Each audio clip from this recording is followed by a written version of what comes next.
수연 씨, 지금 당장 당신을 안고 싶어요. 네. 그의 손이 마침내 제 블라우스 첫 단추를 풀었을 때 제 몸의 모든 감각이 예민하게 곤두서는 것을 느꼈습니다. 떨리는 제 손도 용기를 내어 그의 셔츠 단추로 향했습니다. 하나씩 서로의 옷깃을 열어갈 때마다 방 안의 공기는 점점 더 뜨거워지는 듯 했습니다. 서로가 알몸으로 가슴과 가슴을 맞닿았을 때 우리는 약속이라도 한 듯 잠시 숨을 멈췄습니다. 그의 약간 거친 숨소리와 제 가슴의 빠른 두근거림만이 방 안을 채웠습니다. 젊은 날의 불같은 격정과는 분명 달랐습니다. 우리는 서두르지 않았습니다. 그의 손길은 제 등과 허리를 따라 천천히 움직이며 엉덩이까지 세월이 남긴 희미한 흔적들을 부끄러움 없이 어루만졌습니다. 저 역시 그의 넓은 어깨와 단단한 가슴팍을 조심스럽게 매만졌습니다. 전 그의 품에서 다시 여자가 되었습니다. 그러나 우리는 이미 되돌릴 수 없는 길을 가게 된 것을 그땐 알 수 없었습니다. 오늘 여러분께 평범한 일상의 연속이었던 제 삶을 완전히 뒤바꿔 놓은 믿기 힘든 그날의 이야기를 들려드리겠습니다. 오늘 이야기가 기대되신다면 이야기를 시작하기에 앞서 영상 오른쪽 아래 구독과 좋아요 버튼을 눌러주시면 감사하겠습니다. 제 나이 58, 강수연입니다. 그날은 유독 창밖으로 쏟아지는 비가 제 마음처럼 한없이 무겁게 느껴졌던 오후였어요. 텅 빈 거실 창가에 기대서서 저는 그저 멍하니 빗줄기가 만들어내는 무늬만을 바라보곤 했습니다. 남편이 갑작스럽게 제 곁을 떠난 지 벌써 5년이라는 시간이 흘렀고 평생 열정을 바쳤던 교단을 떠난 지도 어느덧 1년이 넘어가고 있었네요. 그 후로 제 시간은 마치 고장난 괴종시계처럼 어느 순간 멈춰버린 것만 같았습니다. 아이들은 새처럼 훨훨 날아 제품을 떠났고 각자의 가정을 꾸리고 삶을 살아내느라 바빴지요. 가끔 밤늦게 걸려오는 짧은 안부 전화가 세상과 저를 이어주는 가느다란 끈의 전부였습니다. 한때는 교단에서 아이들에게 문학의 아름다움을 이야기하며 밤새는 줄 몰랐던 그 뜨거웠던 열정은 다 어디로 증발해버린 걸까요? 거실 한쪽 벽을 가득 메우고 있는 한때 제 분신과도 같았던 책들은 이제 주인을 닮아 그저 뿌연 먼지만 뒤집어 쓴 채 침묵하고 있었습니다. 도무지 벗어날 길 없어 보이는 깊은 외로움과 오래된 상실감, 그리고 앞으로 남은 시간을 대체 어떻게 채워나가야 할지 알 수 없는 막막함이 납덩이처럼 제 어깨를 짓눌렀습니다. 오랜 친구들은 가끔 전화를 걸어와 이런저런 동호회나 가까운 곳으로의 여행을 권하기도 했지만 이상하게도 마음이 요만큼도 움직이지 않았어요. 마치 마음의 두꺼운 유리벽이라도 쳐진 것처럼 세상의 모든 즐거움과 활기가 저와는 상관없는 일처럼 느껴졌습니다.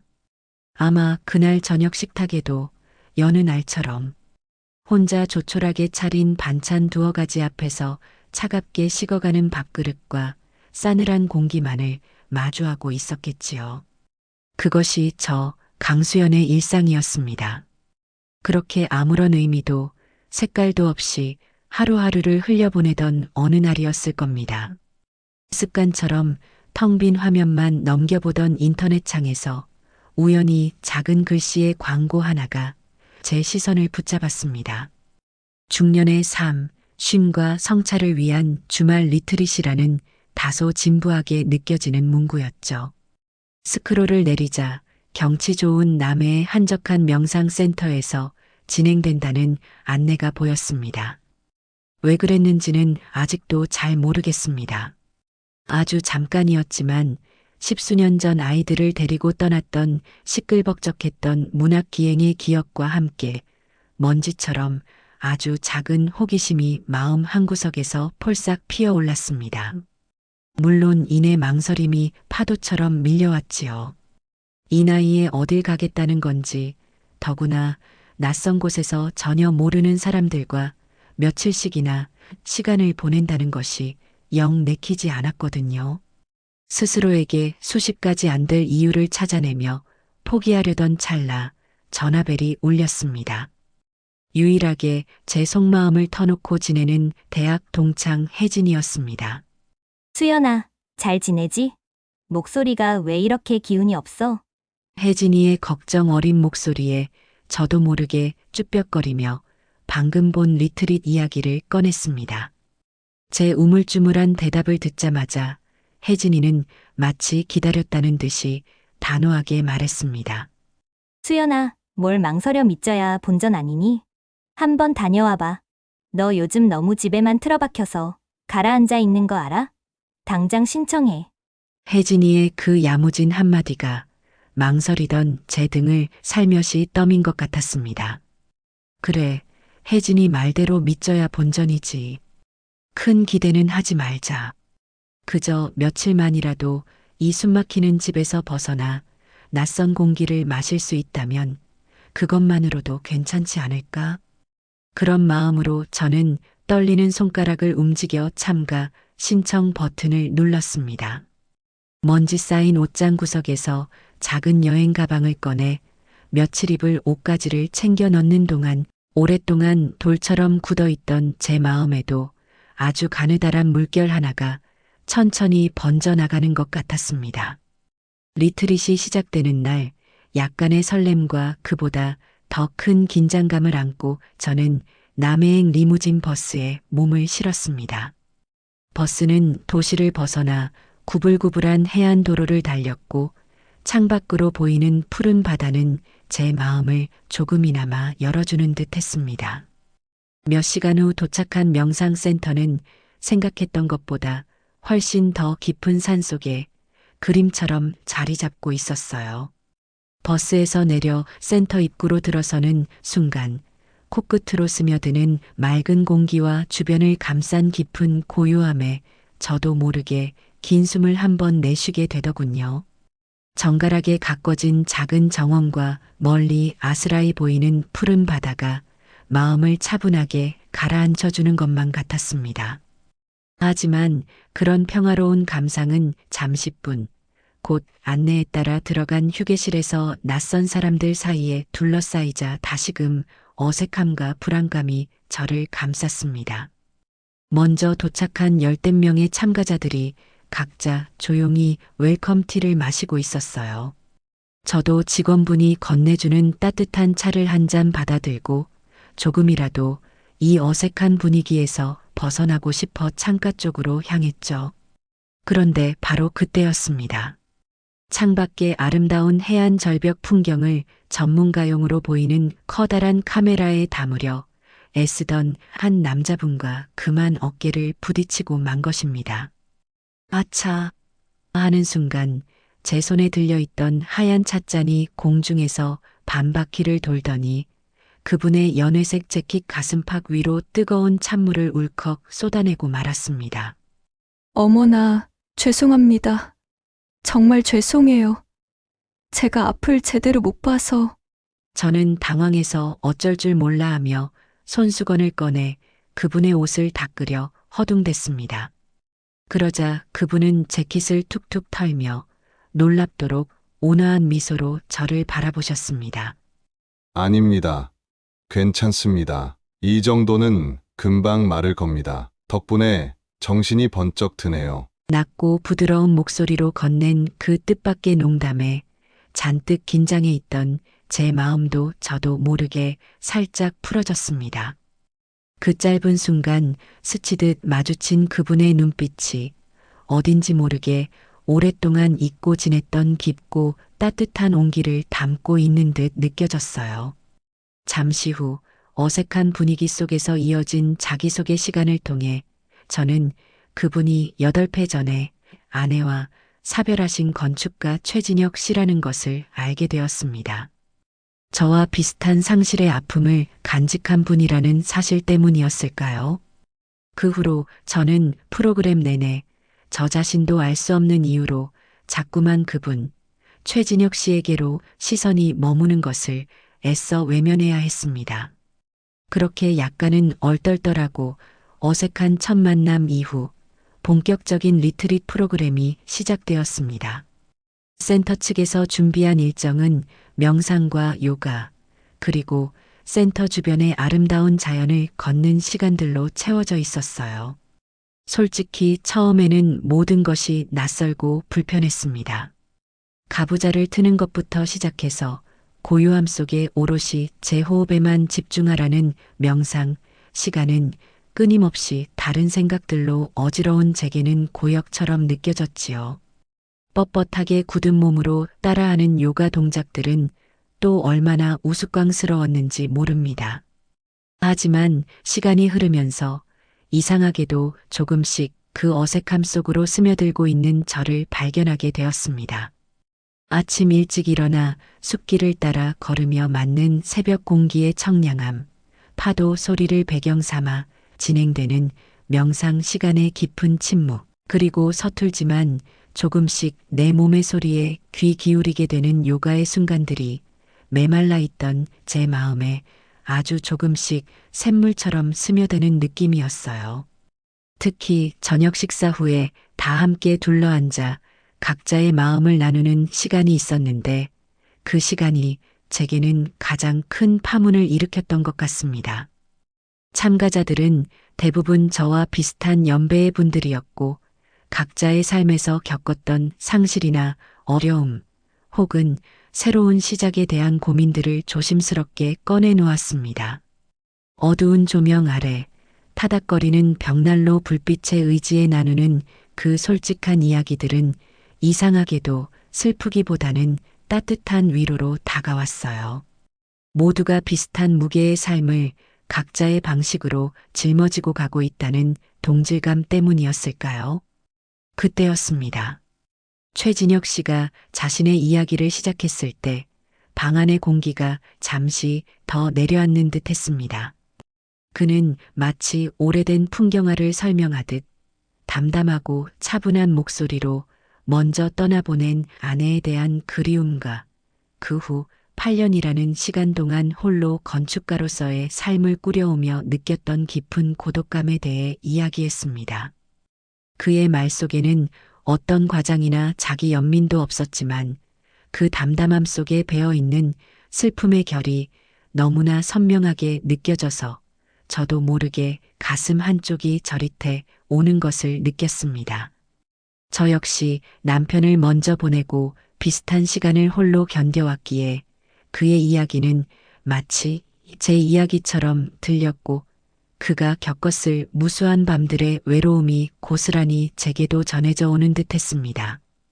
그 순간 저는 그에게 깊은 연민과 함께 알 수 없는 강한 유대감을 느꼈던 것 같아요. 리트릿 둘째 날 오후에는 자유롭게 산책을 하거나 휴식을 취하는 시간이 주어졌습니다.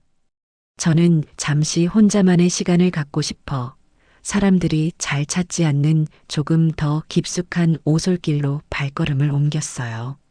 솔잎이 폭신하게 깔린 길을 따라 천천히 걷고 있는데 저만치 앞에서 누군가 풍경 사진을 찍고 있는 모습이 보였습니다.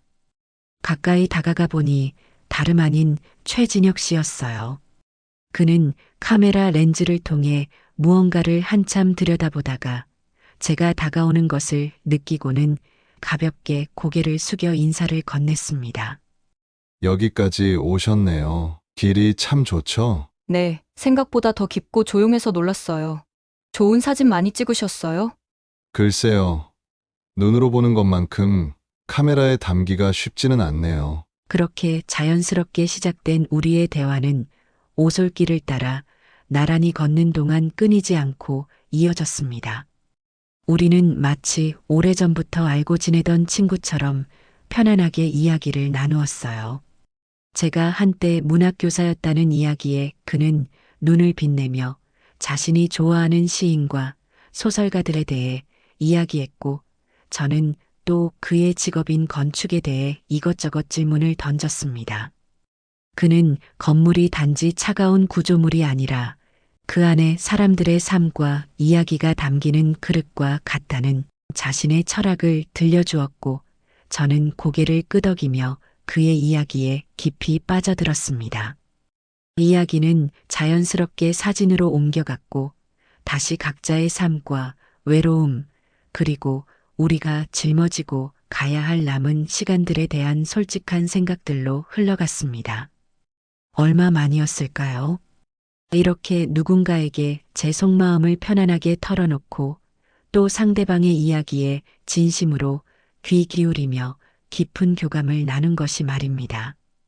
남편이 떠난 후, 아니, 어쩌면 그 이전부터 저는 제 마음의 문을 굳게 닫아 걸고 있었는지도 모릅니다. 하지만 그의 차분한 목소리와 따뜻한 시선, 그리고 제 말 하나하나에 귀 기울여주는 진지한 태도 앞에서 제 마음을 둘러싸고 있던 두꺼운 얼음벽이 저도 모르는 사이에 천천히 녹아내리고 있었습니다. 그와 함께 걷는 그 오솔길의 솔향기와 멀리서 들려오는 희미한 파도 소리, 그리고 간간히 불어오는 바닷바람이 그날따라 유난히 제 모든 감각을 깨우는 듯 했습니다. 어느새 해가 뉘엿뉘엿 기울고 있었지만 우리는 숙소로 돌아갈 생각도 잊은 채 이야기꽃을 피웠습니다. 그날 밤 센터에서 준비한 모든 공식적인 프로그램이 끝나고 대부분의 참가자들은 각자의 방으로 돌아가 휴식을 취했습니다. 하지만 저와 진혁 씨는 마치 약속이라도 한 듯 센터 본관 앞 넓은 나무 테라스에 남아 있었어요. 낮에 열기가 가시고 서늘한 밤 공기가 내려앉은 테라스에는 우리 둘 외에는 아무도 없었습니다. 고개를 들어 하늘을 보니 서울에서는 결코 볼 수 없었던 무수한 별들이 검은 벨벳 위를 수놓은 듯 빼곡하게 박혀 있었습니다. 탄성이 절로 나올 만큼 아름다운 밤하늘이었어요. 와, 정말 별이 쏟아질 것 같네요. 제 작은 감탄사에 진혁 씨는 옆에서 조용히 미소를 지었습니다. 그는 들고 있던 카메라를 들어 능숙하게 삼각대에 고정시키더니 셔터를 눌러 밤하늘을 담기 시작했습니다. 그리고는 방금 찍은 사진들을 카메라 액정 화면으로 제게 보여주었죠. 작은 화면 속에는 눈으로 보는 것과는 또 다른 신비롭고 경이로운 우주의 모습이 담겨 있었습니다. 사진 정말 잘 찍으시네요. 전문가 같아요. 아닙니다. 그냥 좋아서 찍는 것뿐입니다. 특히 별 사진은 찍고 있으면 시간 가는 줄 몰라요. 저 광활한 우주 속에 있는 저를 보면 제 고민이나 슬픔 같은 것들이 참 작게 느껴지거든요. 그의 말에 조용히 고개를 끄덕였습니다. 우리는 한동안 말없이 밤하늘을 올려다보거나 그가 찍은 사진들을 들여다보며 이야기를 나누었습니다. 밤이 깊어갈수록 낮 동안 나누었던 편안함과는 다른 조금 더 깊고 미묘한 기류가 우리 사이에 흐르기 시작하는 것을 느꼈습니다. 고요함 속에서 그의 숨소리가 그리고 제 심장 소리가 유난히 크게 들리는 것 같았어요. 얼마나 시간이 흘렀을까요? 어느 순간 그가 제 쪽으로 몸을 조금 더 돌려 앉으며 조심스럽게 제 이름을 불렀습니다. 수연 씨, 그의 낮고 진지한 목소리에 저도 모르게 그를 바라보았습니다. 밤하늘의 별빛을 받아 그의 눈동자가 유난히 깊고 반짝이는 것처럼 보였어요. 그는 잠시 망설이는 듯 하더니 이내 제 눈을 똑바로 바라보며 천천히 말을 이었습니다. 이상하게 들릴지 모르겠지만 수연 씨를 만나고 지난 이틀이 제게는 근 몇 년 동안 제가 가장 살아있다고 느꼈던 시간이었습니다. 그의 갑작스럽지만 진솔한 고백에 제 심장이 발치 아래로 쿵 하고 떨어지는 것만 같았습니다. 온몸의 피가 얼굴로 쏠리는 듯 뜨거워졌고 무슨 말을 해야 할지 몰라 잠시 입술만 달싹거렸습니다. 하지만 그의 눈빛 속에 담긴 진심은 제 마음 깊은 곳에 숨겨져 있던 어떤 감정을 건드리고 말았습니다. 저 역시 그와 함께했던 시간들이 지난 몇 년간 느껴보지 못했던 설렘과 편안함을 동시에 안겨주었으니까요. 떨리는 목소리로 겨우 대답했습니다. 저도 그랬어요. 진혁 씨와 이야기하는 시간이 정말 좋았어요. 그 말에 그의 얼굴에 희미한 미소가 번졌습니다. 별빛 아래 우리의 시선은 오랫동안 서로에게 머물렀습니다. 어떤 말도 필요하지 않은 순간이었어요. 그가 아주 천천히 조심스럽게 제게로 다가왔습니다. 그리고 그의 따뜻한 손이 제 어깨를 부드럽게 감싸 안았을 때 저도 모르게 그의 품 안으로 살짝 기대었습니다. 심장이 터질 것처럼 뛰었지만 이상하게도 두렵거나 불안하지는 않았습니다. 그의 체온이, 그의 존재가 너무나 자연스럽고 편안하게 느껴졌기 때문일까요? 이윽고 그가 조금 더 몸을 숙여 제 얼굴 가까이 다가왔고 그의 입술이 제 입술 위에 아주 조심스럽게 내려앉았습니다. 짧고 부드러운 입맞춤이었지만 그 순간 제 안에 무언가가 깨어나는 듯한 강렬한 전율이 온몸을 휘감았습니다. 마치 오랫동안 잊고 있었던, 아니 잊었다고 생각했던 어떤 감정의 샘이 다시금 솟아나는 듯한 느낌이었습니다. 시간이 멈춘 듯 우리는 그렇게 별빛 아래에서 서로의 존재를 확인하고 있었습니다. 짧지만 재온 감각을 깨웠던 그 입맞춤 후 우리는 잠시 말없이 서로를 바라보았습니다. 밤 공기는 조금 더 차가워진 듯 했지만 오히려 뺨은 뜨겁게 달아올라 있었죠. 어색함과 설렘이 뒤섞인 묘한 침묵이 우리 사이에 흘렀습니다. 먼저 그 침묵을 깬 것은 진혁 씨였습니다. 그는 제 어깨를 감쌌던 팔을 풀고 한 걸음 물러서며 살짝 목소리를 가다듬고 말했습니다. 제가 묵고 있는 숙소는 여기 본관이랑 조금 떨어진 별채인데요. 거기가 조금 더 조용하고 따뜻한 차라도 한 잔 더 준비되어 있습니다. 혹시 괜찮으시다면? 그의 말끝은 살짝 흐려졌지만 그 안에 담긴 제안의 의미는 분명하게 느껴졌습니다.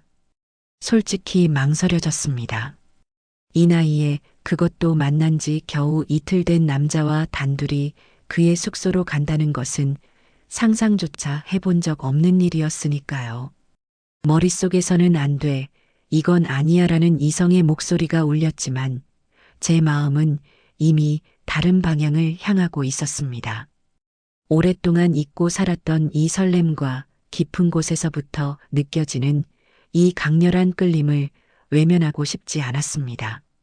잠시 머뭇거리던 저는 결국 아주 작게 고개를 끄덕였습니다. 그의 얼굴에 안도와 기쁨이 스쳐 지나가는 것을 보았습니다. 그를 따라 별채로 향하는 짧은 밤길은 마치 꿈길을 걷는 듯 했습니다. 달빛이 희미하게 비추는 자갈길을 밟는 소리와 귀뚜라미 소리만이 우리 주위를 감쌌죠. 그의 별채 숙소는 본관보다는 작았지만 훨씬 더 아늑하고 조용한 분위기였습니다. 작은 거실에는 그가 쓰던 것으로 보이는 스케치 도구들과 건축 관련 서적들이 가지런히 놓여 있었고 벽에는 그가 직접 찍은 듯한 풍경 사진들이 걸려 있었습니다. 그의 손길이 닿은 공간은 그의 성품처럼 따뜻하고 정갈한 느낌을 주었습니다. 그는 익숙하게 주방으로 가 따뜻한 캐모마일 차 2잔을 내왔습니다. 우리는 작은 테이블에 마주 앉아 김이 모락모락 피어오르는 찻잔을 앞에 두고 다시 이야기를 나누기 시작했습니다. 테라스에서의 대화보다 조금 더 깊고 개인적인 이야기들이 오갔습니다. 서로의 자녀들에 대한 이야기, 세상을 떠난 배우자에 대한 아련한 추억들, 그리고 앞으로 남은 삶에 대한 막연한 두려움과 작은 기대들까지. 어쩌면 그렇게 짧은 시간 안에 서로에게 이토록 깊은 속내를 털어놓을 수 있었는지 지금 생각해도 신기할 따름입니다. 아마도 서로가 가진 비슷한 상처와 외로움이 우리를 보이지 않는 끈으로 단단하게 연결해 주었던 것이겠지요. 차를 다 마셔갈 즈음 어느새 우리는 말없이 서로의 눈을 바라보고 있었습니다. 더 이상 어떤 말도 필요하지 않았습니다. 그의 눈빛 속에 담긴 깊은 감정이 제 마음 속에 그대로 흘러들어와 잔잔한 파문을 일으켰습니다. 그가 자리에서 일어나 제게 다가와 손을 내밀었습니다. 저는 망설임 없이 그의 손을 잡았고 그의 이끌림에 따라 자리에서 일어섰습니다. 그의 눈빛에는 망설임과 동시에 깊은 열망이 어려 있었고 그 떨리는 시선 앞에서 저 역시 숨을 죽였습니다. 오랫동안, 아니 어쩌면 영원히 잠들어 있을 거라 생각했던 제 안의 여성성이 그의 다가옴 앞에서 천천히 그리고 강렬하게 기지개를 켜는 듯 했습니다. 수연 씨, 지금 당장 당신을 안고 싶어요. 네. 저는 어떠한 망설임의 표시도 할 수가 없었습니다. 그 순간만큼은 자신의 감정에 솔직해야 한다고 느꼈지요. 그의 손이 마침내 제 블라우스 첫 단추를 풀었을 때 제 몸의 모든 감각이 예민하게 곤두서는 것을 느꼈습니다. 떨리는 제 손도 용기를 내어 그의 셔츠 단추로 향했습니다. 하나씩 서로의 옷깃을 열어갈 때마다 방 안의 공기는 점점 더 뜨거워지는 듯 했습니다. 서로가 알몸으로 가슴과 가슴을 맞닿았을 때 우리는 약속이라도 한 듯 잠시 숨을 멈췄습니다. 그의 약간 거친 숨소리와 제 가슴의 빠른 두근거림만이 방 안을 채웠습니다. 젊은 날의 불같은 격정과는 분명 달랐습니다. 우리는 서두르지 않았습니다. 그의 손길은 제 등과 허리를 따라 천천히 움직이며 엉덩이까지 세월이 남긴 희미한 흔적들을 부끄러움 없이 어루만졌습니다. 저 역시 그의 넓은 어깨와 단단한 가슴팍을 조심스럽게 매만졌습니다. 서로의 주름진 피부와 조금은 무뎌진 몸의 선들을 부끄러워하기보다는 오히려 그 안에 담긴 서로의 삶을 읽어내려는 듯 애틋하게 바라보았습니다. 알몸으로 그의 품에 안겨 그의 심장 소리를 들었을 때 비로소 저는 온전한 평온함을 느꼈습니다. 뜨겁게 달아오른 서로의 체온이 방 안을 가득 채웠고 때로는 속삭이듯 이야기를 나누고 때로는 그저 서로의 숨결에 집중하며 깊은 밤을 보냈습니다. 서투르지만 진실된 몸짓 속에서 우리는 서로의 외로움을 달래고 깊은 위안을 주고받았습니다. 그것은 그 어떤 젊은 날의 사랑보다 더 깊고 더 충만하고 더 따뜻한 교감이었습니다. 이 나이에 다시 누군가를 이렇게 원하게 될 줄이야, 이렇게 뜨겁게 사랑할 수 있게 될 줄이야, 제 스스로도 믿기지 않았습니다. 저는 그의 품 안에서 오랫동안 잊고 있었던 제 자신을 사랑받고 또 사랑할 수 있는 한 명의 여자임을 다시금 깨닫고 있었습니다. 새벽녘이 다가올 무렵 저는 그의 따뜻한 품에 안겨 깊은 잠에 빠져들었습니다. 제 인생에서 느껴본 가장 평온하고 충만한 밤이었습니다. 다음 날 아침 창문 틈으로 스며드는 눈부신 햇살에 저는 눈을 떴습니다. 잠시 여기가 어디인지 지금이 언제인지 몽롱했지만 이내 지난밤의 기억들이 꿈결처럼 밀려왔습니다. 제 옆에는 그가 아직 깊은 잠에 빠져 있었습니다. 곤히 잠든 그의 얼굴을 바라보는데 어젯밤의 벅찬 행복감과 함께 알 수 없는 불안감이 스멀스멀 피어올랐습니다. 이 꿈 같은 시간이 끝나면 우리는 다시 각자의 현실로 돌아가야 한다는 사실이 문득 떠올랐기 때문입니다. 시계를 보니 벌써 리트린 마지막 프로그램이 시작될 시간이 임박해 있었습니다. 진혁 씨, 일어나세요. 벌써 시간이 이렇게 됐어요. 저는 다급하게 그를 깨웠고 그는 부스스 눈을 비비며 일어났습니다. 우리는 서둘러 옷을 챙겨 입고 마지막 인사를 나누는 자리로 가기 위해 함께 별채를 나섰습니다. 아침 공기는 상쾌했지만 제 마음은 지난밤의 열기와 아침의 현실 사이에서 복잡하게 흔들리고 있었습니다. 본관으로 향하는 짧은 길을 걸으며 그가 제 손을 잡고 낮은 목소리로 말했습니다. 수연 씨, 어젯밤은 정말 제 인생에서 잊지 못할 특별한 밤이었습니다. 저도요. 진혁 씨. 꿈을 꾼 것 같아요. 우리 이렇게 헤어질 수는 없겠죠? 끝나고 꼭 연락처 교환해요. 다시 만나야죠. 네, 그럼요. 꼭이요. 우리는 서로에게 굳게 약속하며 마지막 프로그램이 진행되는 강당으로 향했습니다. 서로의 연락처를 주고받아야 한다는 생각에 마음이 조금 조급해졌습니다. 마지막 프로그램은 참가자들의 소감을 나누고 마무리 인사를 하는 시간이었어요. 저는 사람들 앞에서 제 마음을 솔직하게 표현하는 것이 왠지 부끄러워 형식적인 감사 인사만 짧게 전했습니다. 하지만 마음속으로는 이 특별한 경험을 그리고 진혁 씨와의 만남을 어떻게 간직해야 할지 생각하고 있었습니다.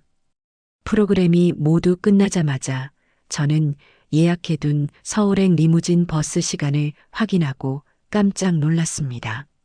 출발 시간이 불과 15분밖에 남지 않은 것입니다. 어머, 일을 어쩌지? 시간이 이렇게 됐네. 저는 허둥지둥 제 짐을 챙기러 숙소로 뛰어갔습니다. 진혁 씨는 버스 타는 곳 앞에서 기다리겠다고 했고, 저는 반드시 그의 연락처를 받아야 한다는 생각에 마음이 급했습니다. 급하게 짐을 꾸려 버스가 대기하고 있는 센터 입구로 달려갔습니다. 그곳에는 이미 다른 참가자들과 짐들이 뒤섞여 어수선한 상황이었어요. 저는 사람들 사이에서 진혁 씨를 찾으려 두리번거렸습니다. 마침내 저만치에서 저를 발견하고 손을 흔드는 그를 보았을 때 안도의 한숨을 내쉬며 그에게 다가가려 했습니다. 그런데 바로 그 순간 갑자기 하늘에서 장대 같은 비가 쏟아지기 시작했습니다. 어머나, 비가. 저는 황급히 가방에서 작은 접이식 우산을 꺼내 펼치려 했습니다. 그와 동시에 진혁 씨도 제게 다가와 주머니에서 다급하게 메모지 한 장을 꺼내 제게 건넸습니다. 그의 이름과 전화번호가 적힌 작은 메모였습니다. 저 역시 미리 적어두었던 제 연락처를 그의 손에 쥐어주었죠. 꼭 연락 주세요. 네, 수연 씨도요. 짧은 인사를 나누고 우산을 펼쳐 쓰려는 찰나 거센 빗줄기와 바람에 그만 진혁 씨에게 받은 메모지가 제 손에서 미끄러져 젖은 바닥으로 떨어지고 말았습니다. 아. 저는 비명과 함께 급히 몸을 숙여 메모지를 주었지만 이미 빗물에 잉크가 심하게 번져 숫자의 절반 이상을 알아볼 수가 없었습니다. 하필이면 왜 지금? 망연자실한 표정으로 번진 메모지를 들고 있는 저를 보며 버스 기사님이 재촉했습니다. 손님, 빨리 타세요. 출발 시간 다 됐습니다. 정신을 차릴 겨를도 없이 저는 거의 떠밀리듯 버스 계단을 올랐습니다. 창밖을 내다보았을 때 진혁 씨는 여전히 비를 맞으며 버스를 향해 서 있었습니다. 그의 얼굴에는 안타까움과 걱정이 가득해 보였죠. 저는 창문을 두드리며 번진 메모지를 보여주고 싶었지만 버스는 이미 무심하게 움직이기 시작했습니다. 점점 멀어지는 그의 모습을 보며 제 가슴 속에 무언가가 쿵 하고 내려앉는 듯한 절망감이 밀려왔습니다. 제대로 인사도 나누지 못한 채 연락처마저 이렇게 허무하게 잃어버리게 되다니. 서울로 돌아오는 내내 제 손에 들린 희미하게 번진 메모지만을 하염없이 바라볼 뿐이었습니다. 한편 진혁 씨 역시 제게 받은 메모지를 주머니에 넣었으나 나중에 버스가 떠난 후 확인해 보니 제가 급하게 적느라 숫자를 헷갈리게 써서 도저히 연결이 되지 않는 번호임을 뒤늦게 발견하고 깊은 한숨을 내쉬었을 거라는 사실을 그때의 저는 알지 못했습니다. 서울로 돌아오는 리무진 버스 안에서의 몇 시간이 어떻게 지나갔는지 모르겠습니다. 제 손에는 빗물에 번져 형체를 알아보기 힘들어진 작은 메모지 조각만이 덩그러니 남아 있었지요. 집에 도착하자마자 저는 거의 실성한 사람처럼 희미하게 남은 숫자의 조합을 가지고 온갖 경우의 수를 다 대입해보며 전화를 걸어보았습니다. 하지만 돌아오는 것은 없는 번호라는 차가운 기계음뿐이거나 전혀 엉뚱한 사람이 전화를 받는 당황스러운 상황의 반복이었습니다. 다음 날 저는 지푸라기라도 잡는 심정으로 리트릿을 진행했던 명상센터에 전화를 걸었습니다. 최진혁 씨의 연락처를 혹시 알 수 있겠느냐고요. 하지만 예상했던 대로 개인정보 보호 규정 때문에 절대 알려줄 수 없다는 정중하지만 단호한 거절만이 돌아왔습니다. 혹시나 하는 마음에 인터넷 검색창에 건축가 최진혁이라는 이름을 넣어보기도 했지만 너무나 흔한 이름이었고 그가 운영한다던 작은 설계사무소에 대한 단서도 찾을 길이 막막했습니다. 그가 사용하던 카메라 기종이나 어렴풋이 기억나는 그의 고향 같은 단편적인 정보들로는 도저히 그 광활한 정보의 바다 속에서 그의 흔적을 찾아낼 수가 없었습니다. 시간이 속절없이 흘러갈수록 그에 대한 그리움과 함께 보냈던 그 짧은 시간에 대한 기억은 오히려 더욱 또렷해져만 갔습니다. 특히 마지막 날 밤의 기억은 매일 밤낮으로 저를 괴롭혔어요. 그의 따뜻했던 품, 제 어깨를 감싸던 손길의 감촉, 서로의 숨결을 느끼며 나누었던 깊은 교감의 순간들이 마치 어제 일처럼 생생하게 떠올라 가슴을 저미곤 했습니다. 왜 그때 좀 더 침착하게 연락처를 확인하지 못했을까? 왜 그 짧은 순간의 행복에 취해 가장 중요한 것을 놓쳐버렸을까? 끝없는 후회와 자책감, 그리고 다시는 그를 만날 수 없을지도 모른다는 절망감이 파도처럼 밀려와 저를 삼켜버리는 듯 했습니다. 그렇게 한동안 저는 다시 깊은 무력감 속으로 빠져드는 것만 같았습니다. 하지만 이상하게도 그 깊은 절망의 바닥에서도 무언가 아주 작은 변화가 제 안에서 꿈틀거리고 있다는 것을 어렴풋이 느끼고 있었습니다. 리트릿에서의 짧은 경험과 그와의 만남이 비록 안타까운 이별로 끝났을지언정 제 안에 마르지 않은 샘물 같은 무언가를 남겨놓았던 모양입니다. 예전처럼 마냥 무기력하게 가라앉아 있지만은 않았어요. 어느 날 아침 저는 문득 리트릿에서 배웠던 명상법을 떠올렸습니다. 어색하게나마 자리를 잡고 앉아 눈을 감고 제 호흡에 집중하기 시작했어요. 처음에는 온갖 잡념이 머릿속을 헤집고 다녔지만 꾸준히 반복하자 아주 조금씩 마음이 차분해지는 것을 느낄 수 있었습니다. 그리고 정말 오랜만에 먼지만 쌓여가던 서재의 책 한 권을 꺼내 들었습니다. 한때 제가 학생들에게 그토록 열정적으로 가르쳤던 문학 작품들이었죠. 글자 하나하나를 따라 읽어내려가며 잊고 있었던 감동과 위안을 다시금 발견했습니다. 먼지 쌓인 서재를 정리하고 책상 앞에 앉아 제 생각과 감정들을 두서없이 글로 적어 내려가기 시작했습니다. 누군가에게 보여주기 위한 글이 아니라 오롯이 저 자신을 위한 기록이었죠. 여전히 혼자 보내는 시간들이었지만 이전의 공허함과는 분명 다른 느낌이었습니다. 마치 메마른 땅에 아주 조금씩 물을 주듯 저 자신을 스스로 돌보고 채워나가는 과정처럼 느껴졌어요. 물론 진혁 씨에 대한 그리움과 아쉬움은 여전히 가슴 한구석에 남아 있었지만 이제는 그 감정에 마냥 휘둘리지만은 않으려 애썼습니다. 다시 만날 수 없을지라도 그 짧은 만남은 내게 얼마나 큰 선물이었던가. 내 안에 아직 이런 감정이 남아있다는 것을, 나도 다시 설렐 수 있다는 것을 알게 해주었으니 그것만으로도 감사하자. 그렇게 스스로를 다독이며 저는 아주 느리지만 조금씩 앞으로 나아가고 있었습니다. 몇 달이 훌쩍 지나 계절은 어느덧 완연한 가을로 접어들었습니다. 거리에 쌓인 낙엽들이 왠지 모를 스산함을 더하는 어느 주말 오후였어요. 친구 혜진이가 전화를 걸어와 다짜고짜 시립미술관에 가자고 졸랐습니다. 유명한 사진작가의 전시회가 열리고 있는데 꼭 같이 가고 싶다는 것이었죠. 솔직히 별로 내키지 않았습니다. 하지만 혜진이의 성화에 못 이기는 척 따라 나섰습니다. 어쩌면 진혁 씨가 사진 찍는 것을 좋아했던 기억이 제 발걸음을 그곳으로 이끌었는지도 모르겠습니다. 미술관 안은 주말을 맞아 제법 많은 사람들로 붐볐습니다. 혜진이는 오랜만에 만난 미술관 나들이에 신이 난 듯 앞장서 걸었고 저는 그저 무심하게 그녀의 뒤를 따르며 벽에 걸린 사진들을 건성으로 둘러보고 있었죠. 그러다 문득 제 발걸음이 한 작품 앞에서 저절로 멈춰 섰습니다.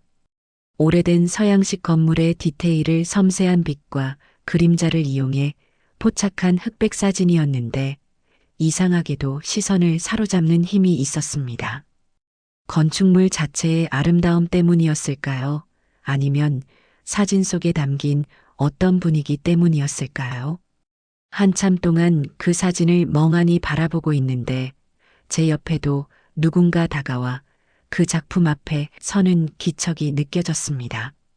무심코 고개를 돌려 그 사람의 옆모습을 보려는 순간 제 심장이 그대로 멎는 줄 알았습니다. 조금은 수척해진 듯 했지만 틀림없이 그였습니다. 몇 달 동안 꿈에서도 그토록 애타게 그렸던 사람. 최진혁 씨가 바로 제 옆에 서서 저와 같은 사진을 바라보고 있었습니다. 저도 모르게 터져 나오려는 비명을 간신히 삼켰습니다. 심장이 제멋대로 뛰어 귀까지 울리는 것 같았고 손끝이 차갑게 식어왔습니다. 혹시 내가 잘못 본 것은 아닐까? 너무나 그를 그리워한 나머지 헛것을 보는 것은 아닐까 싶어 다시 한번 조심스럽게 그를 훔쳐보았습니다. 그 순간 그 역시 옆에 서 있는 제 존재를 알아차린 듯 천천히 고개를 돌렸습니다. 그리고 우리의 눈이 마주쳤을 때 그의 눈동자가 믿을 수 없다는 듯 크게 흔들리는 것을 보았습니다. 입가에 걸려있던 희미한 미소가 순식간에 사라지고 놀라움과 당혹감 그리고 이내 반가움이 뒤섞인 복잡한 표정이 그의 얼굴을 스쳐 지나갔습니다. 수연 씨, 그의 입에서 제 이름이 불렸을 때 저는 비로소 이것이 꿈이 아님을 깨달았습니다. 가슴 벅찬 감정에 목이 메어 아무 말도 할 수 없었습니다. 진혁 씨, 겨우 그의 이름을 부르는 제 목소리는 심하게 떨리고 있었습니다. 미술관의 소음이 멀어지고 시간마저 멈춘 듯 우리는 그 자리에서 그저 서로를 바라보며 서 있을 뿐이었습니다. 마치 긴 시간을 돌고 돌아 마침내 서로를 찾아낸 사람들처럼 말입니다. 그렇게 미술관 한가운데서 마치 세상에 우리 둘만 남은 것처럼 한참을 서 있던 우리는 이내 누가 먼저랄 것도 없이 근처 카페로 자리를 옮겼습니다. 마주 앉아서도 한동안은 서로의 얼굴만 바라보며 말을 잇지 못했어요. 몇 달이라는 시간이 흘렀지만 그는 여전히 제가 기억하던 그 모습 그대로였습니다.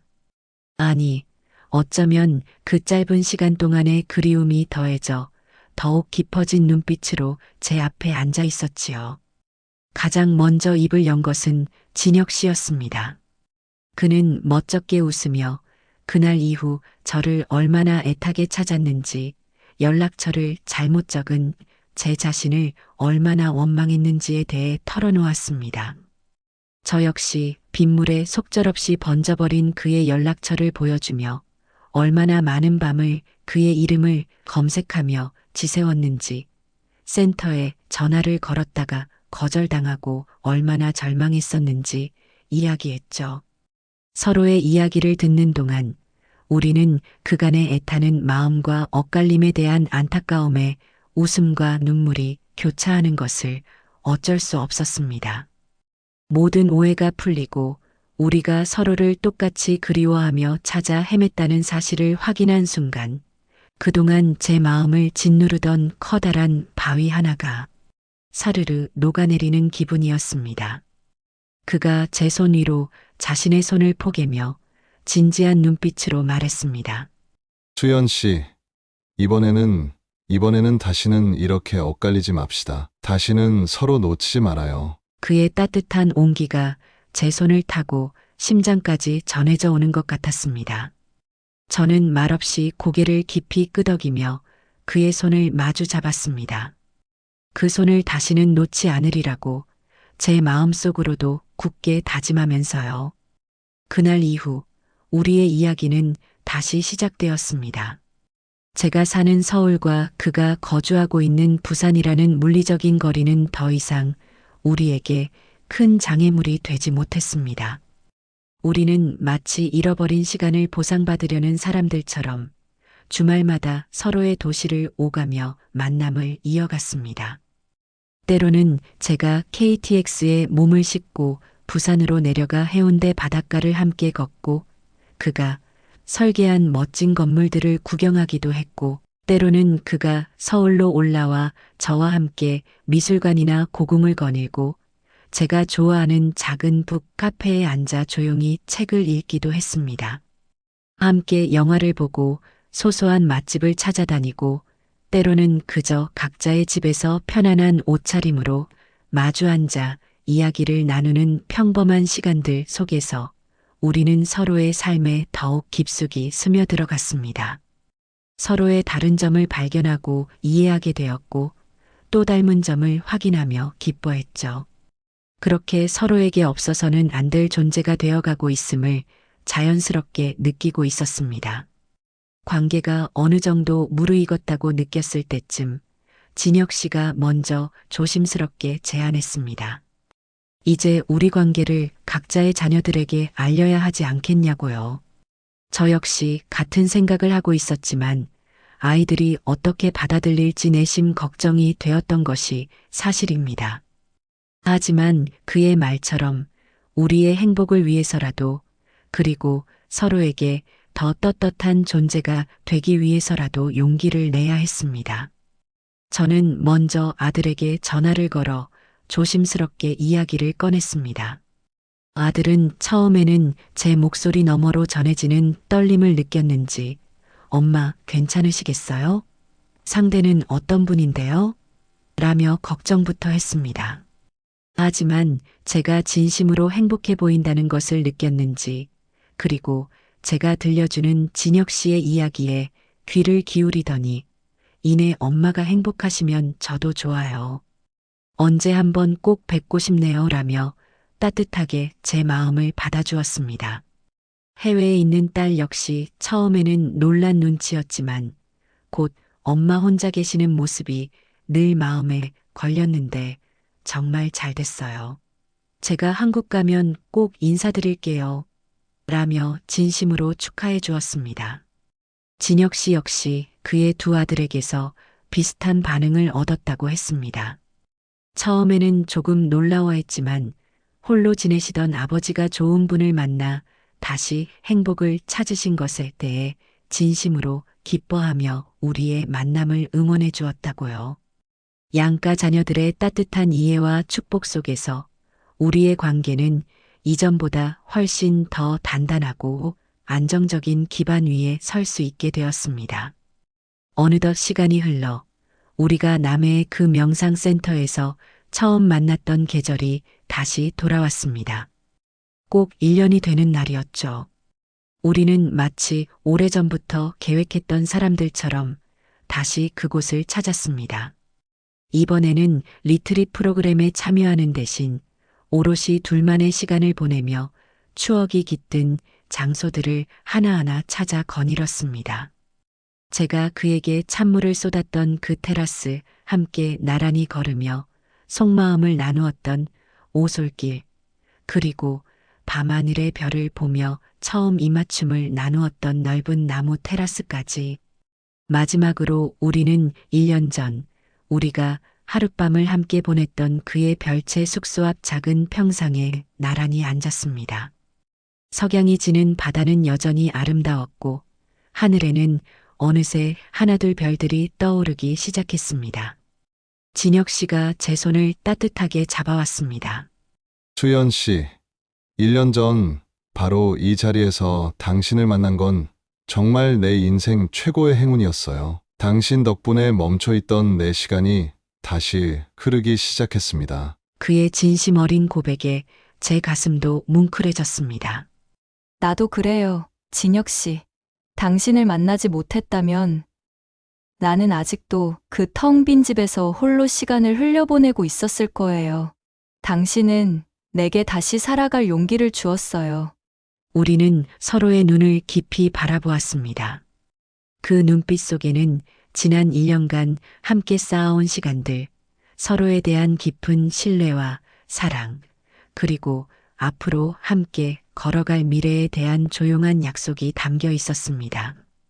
화려한 맹세나 거창한 약속은 없었지만 그 어떤 젊은 날의 서약보다 더 단단하고 진실된 마음이 우리 사이에 흐르고 있었습니다. 달빛 아래 우리는 1년 전 그 밤처럼 다시 한번 입을 맞추었습니다. 하지만 이번 입맞춤에는 그날의 설렘과 망설임 대신 깊은 확신과 평온함이 가득했습니다. 이제 제 나이 59. 제 곁에는 더 이상 외로움 대신 든든한 동반자인 진혁 씨가 함께합니다. 우리는 서로의 삶에 자연스럽게 스며들어 때로는 친구처럼, 때로는 연인처럼 평범하지만 소중한 하루하루를 함께 만들어가고 있습니다. 주말이면 함께 장을 보고 요리를 하거나 가까운 공원으로 산책을 나가기도 하고 때로는 각자의 일에 몰두하다가 저녁이면 마주 앉아 그날 있었던 소소한 이야기들을 나누곤 하죠. 사랑은 정말 나이나 상처를 가리지 않고 예기치 않은 순간에 불쑥 찾아와 새로운 시작을 선물할 수 있다는 것을 우리는 매일 서로를 통해 배우고 확인하고 있습니다. 제 마음에도 그리고 아마 그의 마음에도 이렇게 다시 찾아온 사랑은 마치 늦봄 5월의 싱그럽고 따뜻한 바람과 같습니다. 얼어붙었던 마음을 부드럽게 녹이고 남은 삶에 대한 새로운 희망과 기대를 불어넣어 주니까요. 가끔 우리는 손을 꼭 잡고 동네 공원길을 걷습니다. 나란히 걷는 우리의 뒷모습 위로 가을 햇살이 따사롭게 내려앉는 것을 느낍니다. 그것만으로도 충분히 감사하고 행복한 그런 날들입니다.